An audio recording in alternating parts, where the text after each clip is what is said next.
Beberapa waktu ini ketika saat teduh, kuat sekali di dalam hati saya. Gak tahu Tuhan bawa saya masuk di dalam level Tuhan, aku mau menyenangkan-Mu. Kalimat itu terus muncul di dalam hati saya, di dalam doa saya. Bahkan ketika tadi pagi, saya bangun gitu ya. Saya persiapkan firman Tuhan. Lagu ini begitu keluar di dalam hati saya. Menyenangkan-Mu, senangkan-Mu. Hanya itu kerinduanku. Menyenangkan-Mu, senangkan hatimu. Hanya itu kerinduanku. Ketika saya ingat, ketika lagu ini saya nyanyikan, saya diingatkan Tuhan, seberapa lama sih kamu sudah melayani Tuhan? Iya Tuhan, sudah cukup lama loh saya melayani. Kalau nggak salah 2003, 2004, saya mulai terjun pelayanan pertama. Dan sampai hari ini sudah berapa puluh tahun. Tapi tetap di dalam hati itu kayak Tuhan tambah-tambahkan sebuah kerinduan untuk menyenangkan Tuhan. Ternyata pelayanan saja nggak cukup untuk kita menyenangkan Tuhan. Pelayanan aja nggak cukup. Tadi pagi di ibadah yang pertama, saya sampaikan tentang Epaphroditus. Bagaimana dia melayani dengan kasih.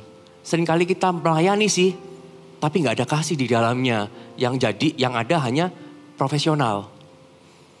Semakin besar gerejanya, mungkin pelayanan yang kita berikan itu semakin profesional.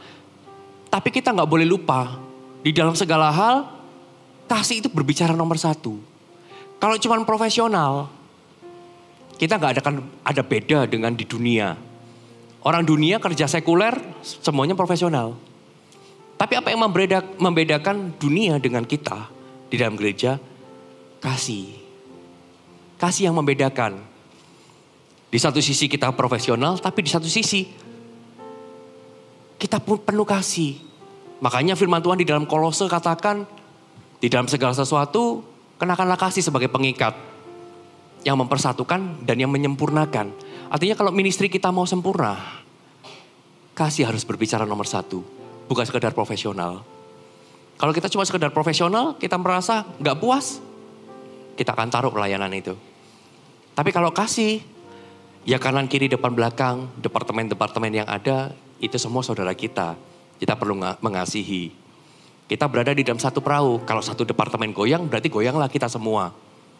Goyanglah kita semua. Hancurlah kita semua. Makanya dalam satu perahu, setiap departemen yang ada, setiap kita para pemimpin yang ada, setiap pengembalaan yang ada dari anak-anak sampai yang senior, kita ini satu. We are one family. Kita ini satu. Kasih satu dengan yang lain. Kita gak bisa berkata, yang penting aku. Yang lain, aku gak mau tahu. Gak bisa. Kita dalam satu perahu. Kalau kita melukai yang lain, maka sebetulnya kita juga luka. Dan ternyata menyenangkan Tuhan itu simple. Jadi berkat. Dimanapun kau berada. Melayani itu, menyenangkan Tuhan itu bukan tentang ministry loh. Tapi dimanapun kita berada, kita selalu jadi berkat. Dimanapun kita berada, kita jadi tambah-tambahan buat orang lain. Bukan justru keberadaan kita mengurangi sukacita orang lain. Mengurangi damai sejahtera. Kalau sampai orang dekat kita sukacitanya tercuri, itu tanda tanya. Berarti ada sesuatu yang salah di dalam diri kita. Pagi hari ini satu firman Tuhan yang sudah saya persiapkan. Gitu ya. Saya kasih judul berkat untuk semua. Berkat untuk semua. Mari kita buka sama-sama di dalam Kejadian pasal yang ke-12. Ayat yang pertama sampai ayat yang ke-9. Ya sudah menemukan katakan puji Tuhan. Belum. Kejadian 12 ayat yang pertama sampai ayat yang ke-9 yang sudah menemukan katakan haleluya. Judul perikopnya adalah Abram dipanggil Allah. Berfirmanlah Tuhan kepada Abram. Pergilah dari negerimu dan dari sanak saudaramu dan dari rumah bapamu ini ke negeri yang akan kutunjukkan kepadamu. Aku akan membuat engkau menjadi bangsa yang besar dan memberkati engkau serta membuat namamu masyhur dan engkau akan menjadi berkat. Aku akan memberkati orang-orang yang memberkati engkau dan mengutuk orang-orang yang mengutuk engkau, dan olehmu semua kaum di muka bumi akan mendapat berkat. Lalu pergilah Abram seperti yang difirmankan Tuhan kepadanya, dan Lot pun ikut bersama-sama dengan dia. Abram berumur 75 tahun ketika ia berangkat dari Haran. Abram membawa Sarai istrinya dan Lot sanak saudaranya dan segala harta benda yang didapat mereka dan orang-orang yang diperoleh mereka di Haran. Mereka berangkat ke tanah Kanaan, lalu sampai di situ Abram berjalan melalui negeri itu sampai ke suatu tempat dekat Sikem, yakni pohon tarbantin di More. Dan waktu itu orang Kanaan diam di negeri itu. Dan ketika itu Tuhan menampakkan diri kepada Abram dan berfirman, "Aku akan memberikan negeri ini kepada keturunanmu." Maka didirikannya di situ mezbah bagi Tuhan yang telah menampakkan diri kepadanya. Kemudian ia pindah dari situ ke pegunungan di sebelah timur Betel. Ia memasang kemahnya dengan Betel di sebelah barat dan Ai di sebelah timur. Lalu ia mendirikan di situ mezbah bagi Tuhan dan memanggil nama Tuhan. Dan sesudah itu Abram berangkat dan makin jauh ia berjalan ke tanah Negeb. Katakan amin. Bapak Ibu Saudara, ini adalah sebuah peristiwa penting gitu ya di dalam kehidupan Abram. Yang dulunya bernama Abram, yang artinya bapak besar gitu ya. Ini bukan tentang badan gitu ya. Menjadi Abraham, bapak segala bangsa. Jadi dari Abram ke Abraham, bapak besar menjadi bapak segala bangsa. Dari Abram menuju Abraham selalu dimulai dari sebuah panggilan Tuhan di dalam hidup Abram secara pribadi. Menjadi berkat bagi bangsa-bangsa, itulah panggilan bagi Abraham. Abraham, dikatakan namanya Abram, artinya bapak besar. Abram ini sudah menjadi orang yang besar pada waktu itu. Kenapa? Hartanya sudah banyak. Pengikutnya sudah banyak. Makanya ketika Tuhan perintahkan dia berangkat, dia bawa harta bendanya dan orang-orang yang diperolehnya di Haran. Firman Tuhan katakan seperti itu. Artinya Abram ini sudah menjadi bapak besar. Dia sudah menjadi orang yang cukup sukses, cukup berhasil, cukup kaya, pengikutnya banyak. Kurang besar apalagi. Makanya Tuhan gak selesai. Kamu memang sudah besar, tapi aku mau bawa kamu masuk di dalam periode yang berikutnya, yaitu Abraham. Yaitu bapak bagi bangsa-bangsa. Dari bapak yang besar berbicara tentang diri sendiri, kaya, pengikutnya banyak, berhasil di dalam segala sesuatu yang dikerjakan, dibawa menjadi bapa bagi bangsa-bangsa. Artinya jadi orang yang jadi berkat. Gak cuma sekedar besar. Abram sudah besar di tangan Allah sebelum menjadi Abraham. Sudah punya semuanya. Tapi Tuhan mau di dalam kehidupan Abraham gak berhenti sampai dia sukses. Sampai dia berhasil jadi besar. Tapi Tuhan mau bawa Abram menjadi Abraham. Kamu harus jadi berkat buat bangsa-bangsa. Hidupmu harus jadi berkat. Gak bisa dinikmati sendiri. Makanya kita gak boleh remehkan panggilan Allah di dalam hidup kita. Panggilan Allah di dalam hidup kita itu selalu membawa kita lebih maju. Panggilan Allah di dalam hidup kita itu selalu membawa kita bukan memikirkan diri sendiri, tetapi memikirkan orang lain. Dari peristiwa Abraham ini kita mau belajar sesuatu. Perhatikan ayat yang ketiga. Aku akan memberkati orang-orang yang memberkati engkau dan mengutuk orang-orang yang mengutuk engkau. Dan perhatikan, olehmu, katakan olehmu. Semua kaum di muka bumi akan mendapat berkat. Olehmu, semua orang akan mendapat berkat. Oleh Anda, orang-orang di sekitar Anda akan memperoleh berkat. Dimulai dari satu orang, tapi jadi berkat buat banyak orang. Berkat untuk semua orang disediakan lewat kebenaran satu orang. Kalau firman Tuhan ini catat ya Abraham. Kebenaran Abraham menjadikan ia menjadi berkat buat orang lain. Bisa bayangkan gak melalui hidup kita, orang lain diberkati. Itu mimpi Tuhan buat setiap kita. Kalau Tuhan sudah punya mimpi buat Abraham, maka Tuhan yang sama punya mimpi juga buat setiap kita. Bahwa Tuhan gak cuma bawa kita jadi besar. Tapi Tuhan juga mau bawa kita jadi berkat buat banyak orang. Melalui hidup satu orang, berkat itu akan tersebar. Melalui hidupmu, berkat itu akan sampai kepada sanak saudaramu. Sahabat-sahabat, dan orang-orang yang ada di sekitarmu. Entah itu di kantor, di dalam pekerjaan, di dalam studi. Berkat itu akan sampai ke sana. Melalui apa? Melalui hidupmu. Itu mimpi Tuhan di dalam hidup setiap kita. Kita bisa belajar dari Abraham bagaimana bisa tidak hanya jadi besar tapi sampai pada bangsa-bangsa. Kalau berbicara bangsa-bangsa, bukankah kita sudah sampai ke bangsa-bangsa Mawar Sharon hari ini? Minggu kemarin saya sampaikan kepada Anda. Kita sudah dibawa loh ke bangsa-bangsa. Puluhan tahun yang lalu saya berpikir gimana ya gereja Mawar Sharon bisa sampai ke bangsa-bangsa. Jadi berkat aja, amanat agung, Tuhan bawa sampai hari ini kita sampai ke bangsa-bangsa. Bahkan kemarin di Leader Conference, beberapa dari Anda mungkin melihat bahwa ada orang Prancis yang kita menangkan. Orang asli sana. Dan orang Prancis itu sampai bilang sama istrinya, tolong syuting saya ya. Saya mau menjangkau semua orang Prancis. Wow. Kita dibawa sampai ke bangsa-bangsa. Ternyata jadi berkat itu mudah. Jadi berkat itu mudah. Kita mau belajar dari Abraham. Yang pertama, Kejadian 12 ayat yang pertama. Lihat, berfirmanlah Tuhan kepada Abraham, katakan berfirmanlah Tuhan. Pergilah dari negerimu dan dari sanak saudaramu dan dari rumah bapamu ini ke negeri yang akan kutunjukkan kepadamu. Sebelum Tuhan memakai kehidupan kita jadi berkat, Tuhan itu selalu memerintahkan kepada kita, go, pergi. Kalau Tuhan berkata, go, berarti tujuannya engkau akan jadi berkat.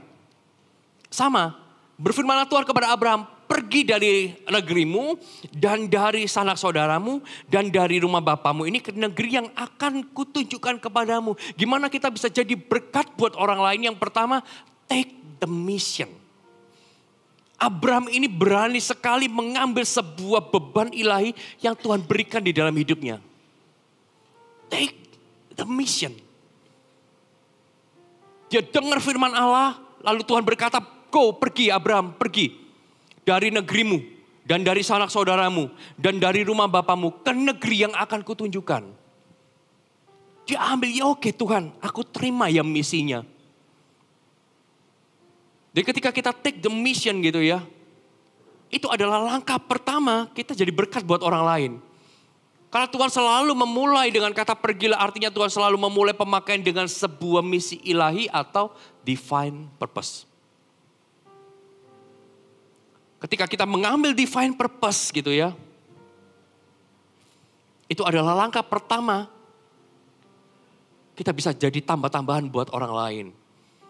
Kuncinya adalah melakukan apa yang Tuhan perintahkan, kata pergilah.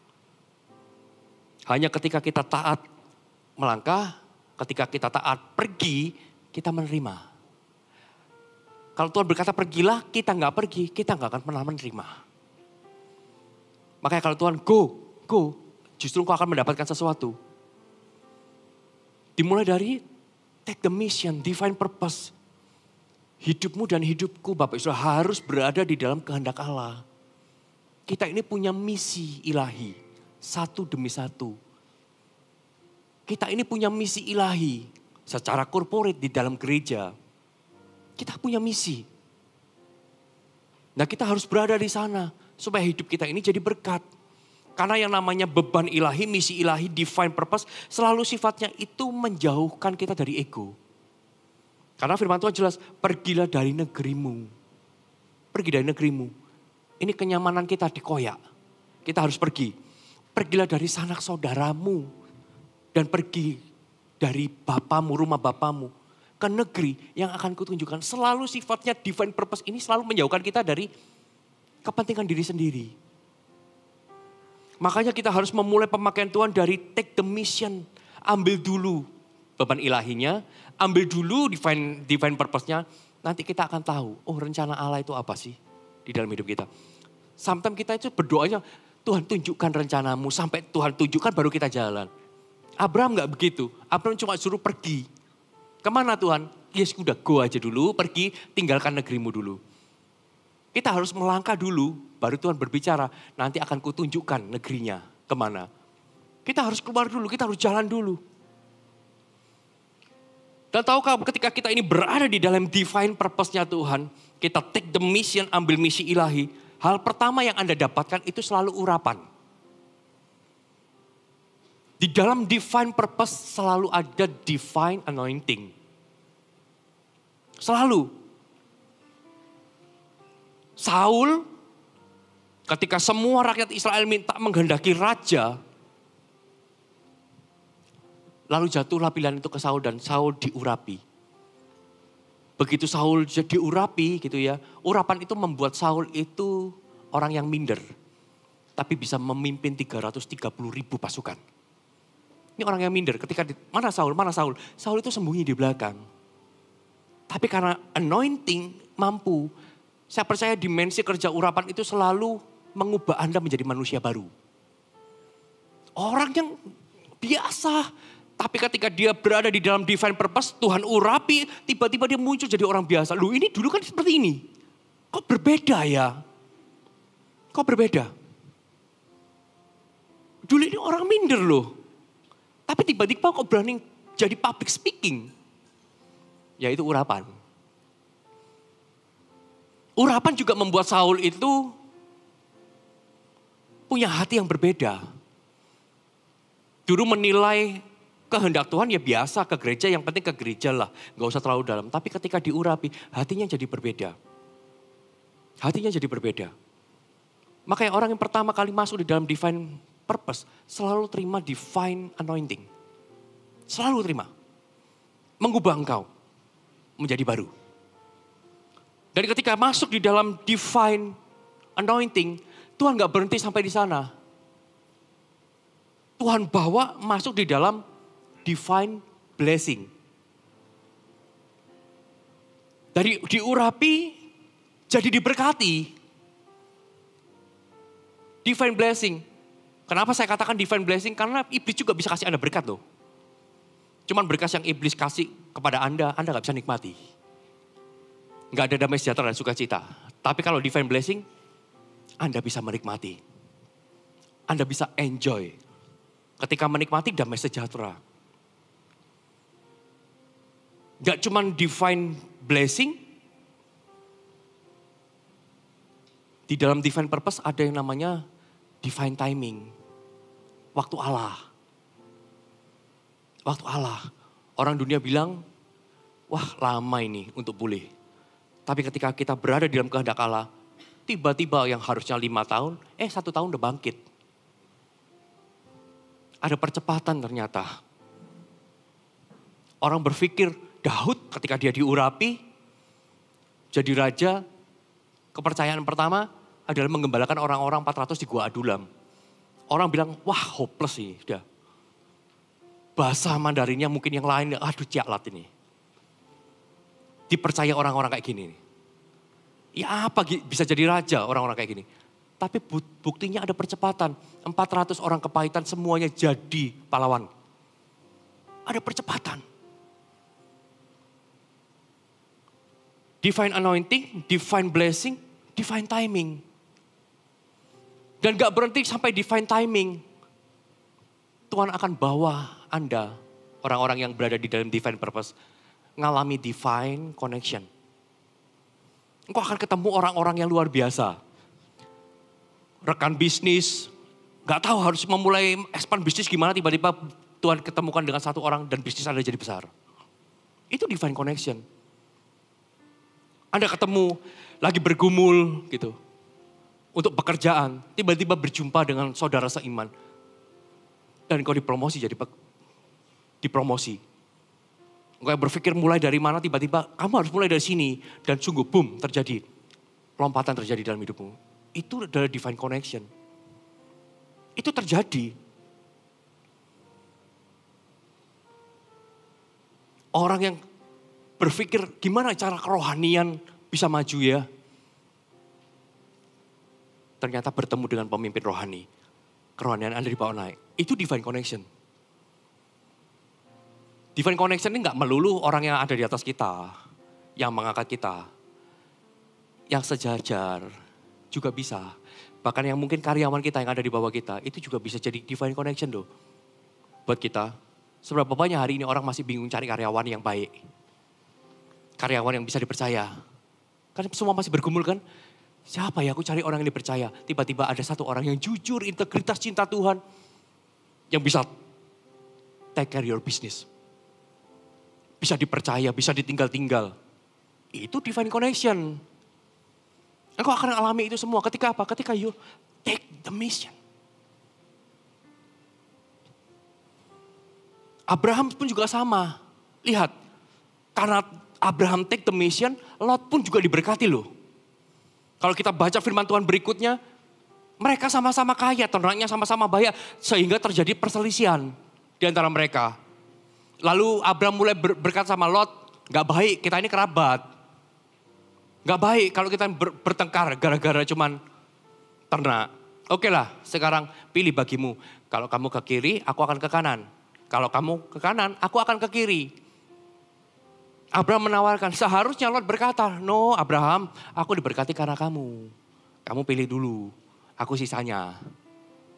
Tapi enggak, Lot, kesempatan.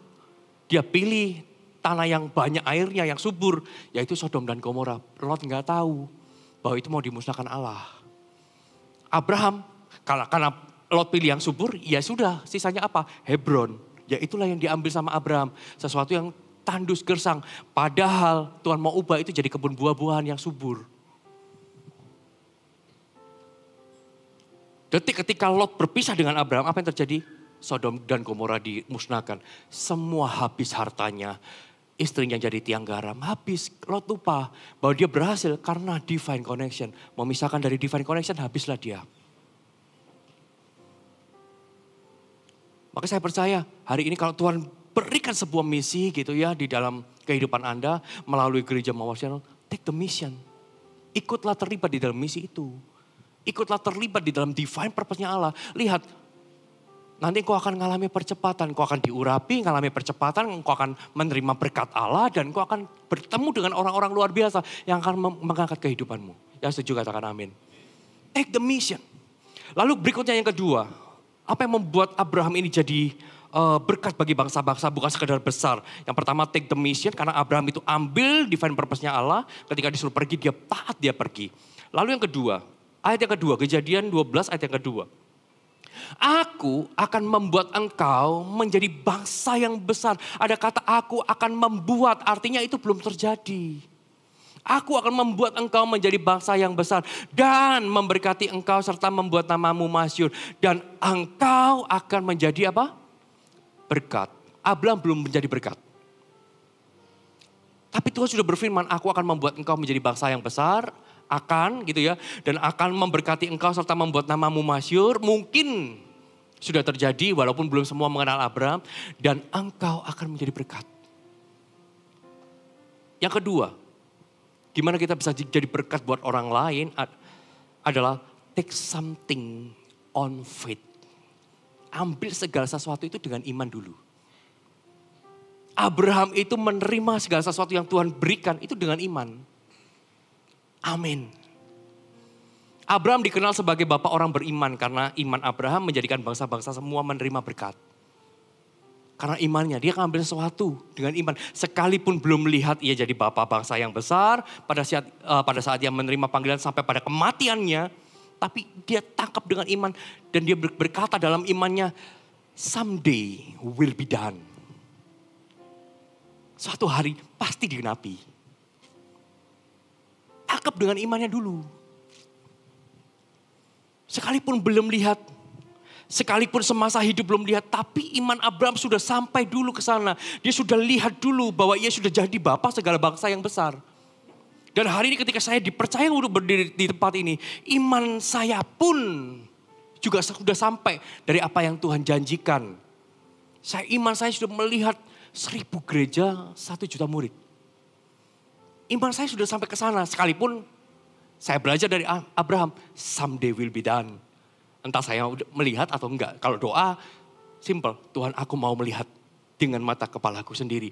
Seperti Simeon dan Hana. Melihat keselamatan dengan mata kepalanya baru dia. Saya pun juga berdoanya seperti itu. Tetapi seandainya pun gak lihat sama seperti Abraham. Saya cuma berkata sama seperti Abraham. Someday will be done. Iman saya sudah sampai di sana. Tahu gak? Ketika kita menerima segala sesuatu dengan iman. Iman kita itu sudah jadi berkat buat orang lain.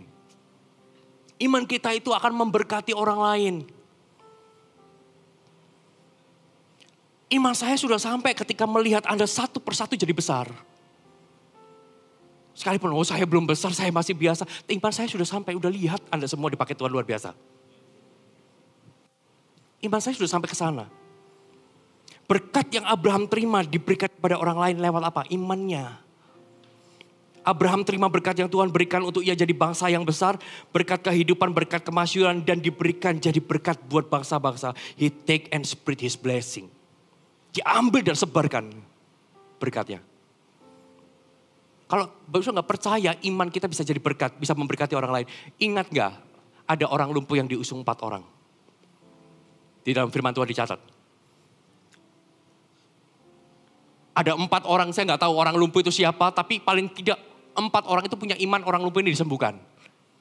Diusung, dibawa menghadapi Yesus. Ternyata rumah pada waktu Yesus mengajar itu semuanya penuh.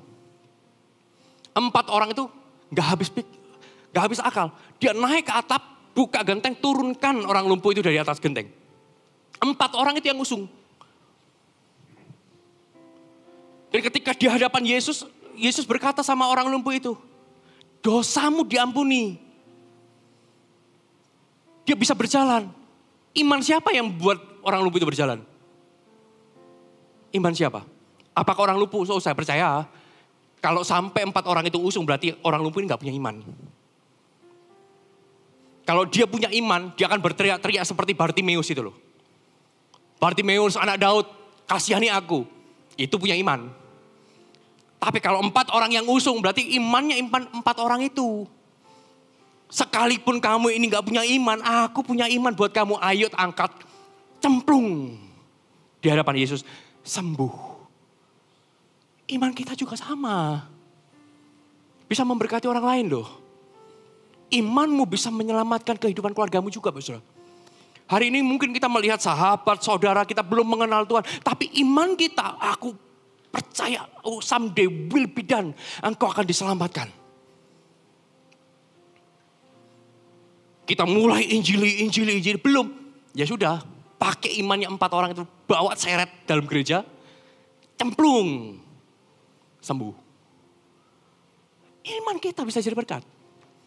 Makanya segala sesuatu itu jangan bilang ketika di dalam CG ya, dengarkan saya pemimpin.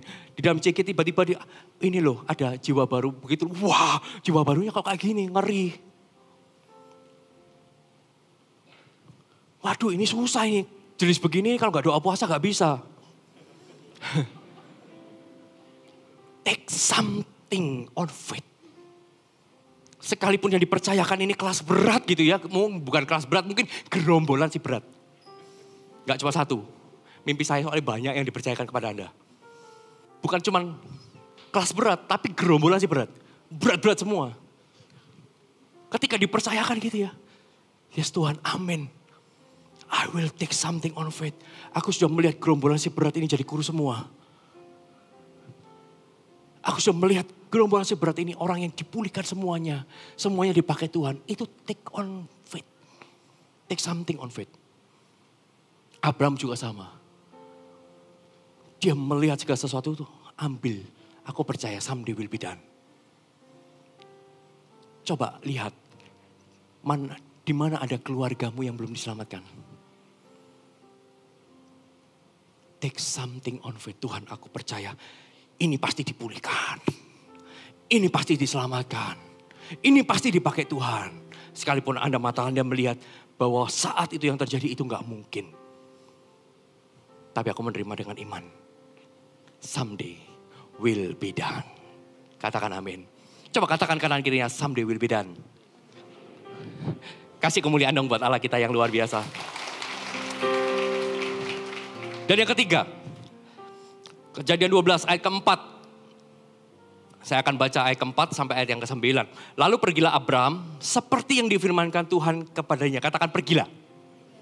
Dan Lot pun ikut bersama-sama dengan dia. Abram berumur 75 tahun ketika ia berangkat dari Haran. Abram membawa Sarah istrinya dan Lot sanak saudaranya dan segala harta benda yang didapat mereka dan orang-orang yang diperoleh mereka di Haran. Mereka berangkat ke tanah Kanaan lalu sampai di situ. Abram berjalan melalui negeri sampai ke suatu tempat dekat Sikem, yakni pohon tarbantin di More. Waktu itu orang Kanaan diam di negeri itu dan ketika itu Tuhan menampakkan diri kepada Abram dan berfirman, aku akan memberikan negeri ini kepada keturunanmu. Maka didirikannya di situ mezbah bagi Allah, bagi Tuhan yang telah menampakkan diri kepadanya. Kemudian ia pindah dari situ ke pegunungan di sebelah timur Betel. Ia memasang kemahnya dengan Betel di sebelah barat dan Ai di sebelah timur. Lalu ia mendirikan di situ mezbah bagi Tuhan dan memanggil nama Tuhan. Sesudah itu Abraham berangkat dan makin jauh ia berjalan ke tanah Negeb. Yang ketiga, yang terakhir, gimana kita bisa jadi berkat buat banyak orang? Belajarlah taat. Abraham taat agar orang lain menerima berkat. Lihat apa yang dihadapi Abraham. Gak cuman pergilah ke negeri yang akan kutunjukkan. Abraham benar-benar dia. Lalu pergilah Abraham seperti yang difirmankan Tuhan kepadanya. Dia taat, dia melangkah, dia jalan. Lot ikut istrinya, semua diboyong hartanya, keluarganya, semua dibawa. Lalu dia menetap di satu tempat gitu ya. Yaitu satu tempat dekat Sikem, yaitu yakni pohon tarbantin di More. Waktu itu orang Kanaan diam di negeri itu. Dan ketika itu Tuhan menampakkan diri kepada Abraham dan berfirman, aku akan memberikan negeri ini kepada keturunanmu. Maka didirikannya di situ mezbah bagi Tuhan yang telah menampakkan diri kepadanya. Kemudian dikatakan, ia pindah lagi dari situ. Ia pindah lagi dari situ ke pegunungan di sebelah timur Betel. Dia pasang kemahnya di situ, dia dirikan di situ mezbah bagi Tuhan, memanggil nama Tuhan. Sesudah itu Abraham berangkat lagi dan makin jauh ia berjalan. Ini orang taat sekali. Ini orang taat sekali. Dia terus berjalan sekalipun Tuhan itu belum berbicara kotanya, tempatnya, kehendaknya. Dia tetap taat. Abraham itu cuma taat agar orang lain diberkati. Yang dipegang cuma bahwa engkau akan jadi berkat. Melalui hidupmu, seluruh kaum akan menerima berkat. Dia pegang itu. Dan dia berjalan. Dia cuma taat. Ketaatan Abraham ini gak hanya membawa dia jadi orang yang diberkati semasa hidupnya. Tetapi ketaatan juga membawa semua orang. Dan sampai pada hari ini kita semua menerima berkat Abraham. Sampai hari ini kita semua terima. Ketaatan kita juga bisa jadi berkat buat orang lain. Beberapa orang datang kepada saya, Pak, thank you ya. Bapak kesini.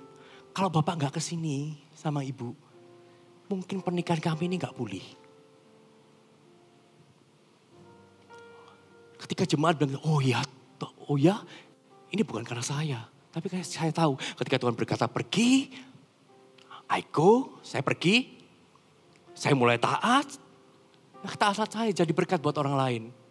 Begitu juga hari ini kalau Tuhan suruh Anda, ketika Anda taat maka ketaatan Anda akan jadi berkat buat orang lain. Ayo menangkan, ayo muridkan. Ketika Anda taat muridkan sekalipun itu susah. Sekalipun bayar harganya luar biasa. Tapi kalau someday will be done, someday orang itu akan berkata kepada, thank you for having me. Terima kasih ya sudah taat. Gembalakan aku. Aku dipulihkan. Wow. Ketaatanmu akan membawa keselamatan buat orang lain. Sekalipun hari ini untuk taat dan melangkah lebih jauh, Abraham harus korbankan banyak hal. Bawa semua keluarganya pindah dari satu tempat ke tempat yang lain. Dia harus bangun sesuatu dari awal. Usianya sudah gak muda, 75 tahun. Pergumulan juga masih ada, belum punya anak. Tapi Abraham tetap memilih taat. Supaya orang lain diberkati. Taat untuk hidup kita lebih baik. Itu mudah dilakukan. Kamu harus lakukan ini ya, lakukan ini. Dipulihkan. Supaya Tuhan memulihkan hidup kita, itu gampang. Siapa sih gak mau taat untuk hidup dipulihkan? Semua orang pasti mau. Tapi kalau kita taat untuk orang lain diberkati, belum tentu. Apa hubungannya orang lain sama saya? Abraham ini taat, bukan untuk dia. Karena sebelum dia berangkat, dia sudah jadi besar. sudah enak. Dia berjalan karena pengen lihat seluruh kaum bangsa di muka bumi ini terima berkat. Makanya sometimes ketaatan kita ini bukan ketaatan untuk diri kita sendiri. Tapi untuk orang lain terima berkat dari kita. Taat agar orang lain bisa menerima berkat melalui kita itu gak mudah.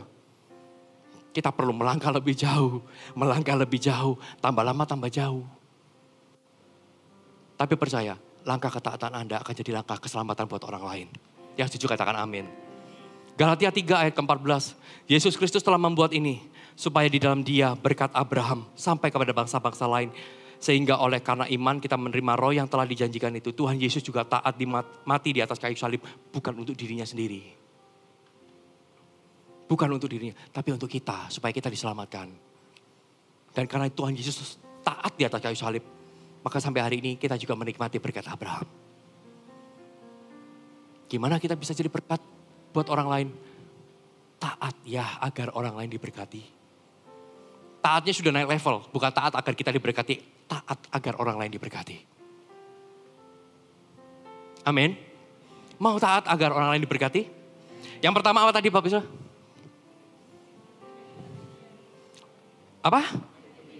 Take the mission. Yang kedua, take something on faith. Dan ketiga, taat agar orang lain diberkati Tuhan. Berikan kemuliaan buat Allah kita. Mari saya undang semua bisa bangkit berdiri.